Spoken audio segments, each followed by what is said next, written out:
Hey, thanks for joining me. I'm going to run through a quick tutorial on sun salutations. So there are actually a few different types of sun salutations, and today we're going to be looking at Sun Salutation A, which is one of the sort of the basic forms from which you can add on into some of the other sun salutations. I will show you the movements that we will flow through as we move through a sun salutation, and then we'll put it all together. We're going to start in mountain pose or Tadasana. You want to bring your feet just under your hips, toes turned directly forward, and you can have your feet hip width. Sometimes you'll find people bring their feet together, even big toes touching with just a slight gap of an inch or two between the heels. Really up to you, whichever feels more comfortable. Today, I'm going to take my feet hip width apart, ground down through all four corners of your feet. So you feel like you've got a really strong foundation here. Engage the muscles of the legs and find a slight tuck of the pelvis. So your butt's not sticking out. You're also not tucking in too far, but just sort of a neutral position where the legs are engaged. From there, you're going to knit the front ribs in, expand the chest, let your shoulders fall away from your ears, and you can stand with your hands at your sides. For extended mountain pose, you sweep your arms up overhead. Your gaze can be ahead. You might even look up to the space between your fingers. That's mountain pose, Tadasana.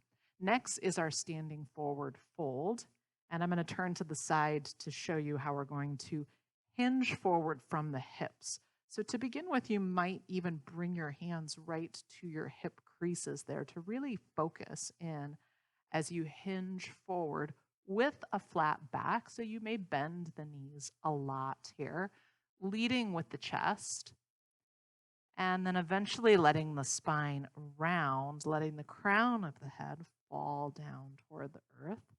And you can take your hands down here. From here, we'll inhale and lift halfway. I like to place my hands on my shins here to get a little bit more lift out of the spine. I see a lot of people sort of trying to get their fingers down and then there's a rounding in the spine. So we're looking for a long, flat back here. And if that means the hands need to come up a little higher, that's absolutely fine. That's our half lift. From there, we're going to move down onto the mat. So you'll step back into a high plank pose. Shoulders are stacked over your wrists, fingers are spread wide. You can be on your toes here, and you've always got the option to lower straight to your knees as well for a high plank. Then you're going to lower all the way down to the earth, lowering to knees, chest, and chin, and then inch your belly forward to lower all the way onto the mat. From here, your feet are going to rest, the tops of them, on the mat.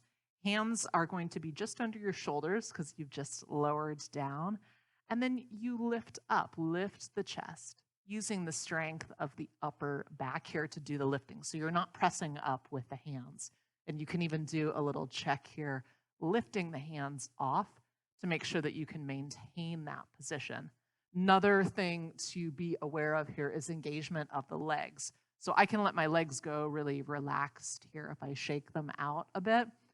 But what we are looking for is a place where the leg muscles are engaged so that the kneecaps actually lift off the mat.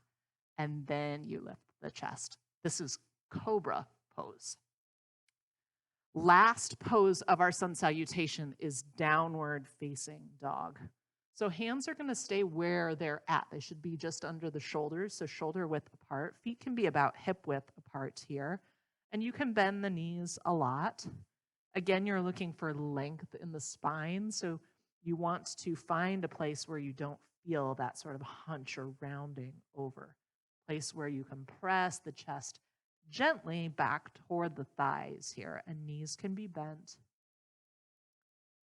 or they can straighten.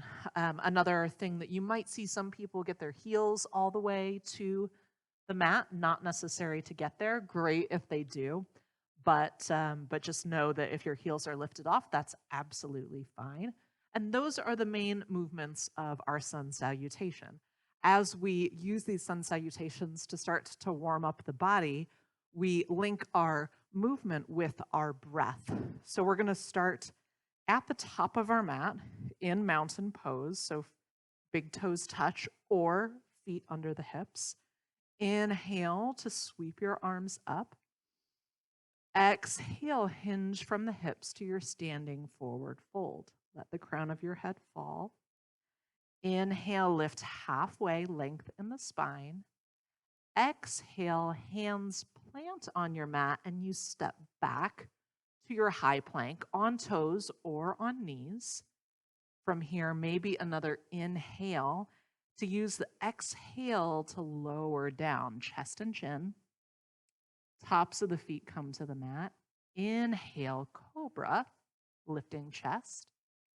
Exhale, lower down and curl your toes under to press back, downward facing dog. You might take a breath or two here in your downward facing dog.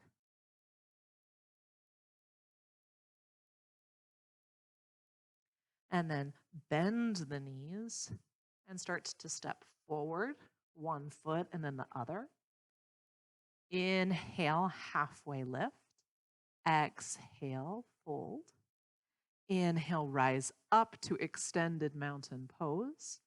And exhale your hands to heart center.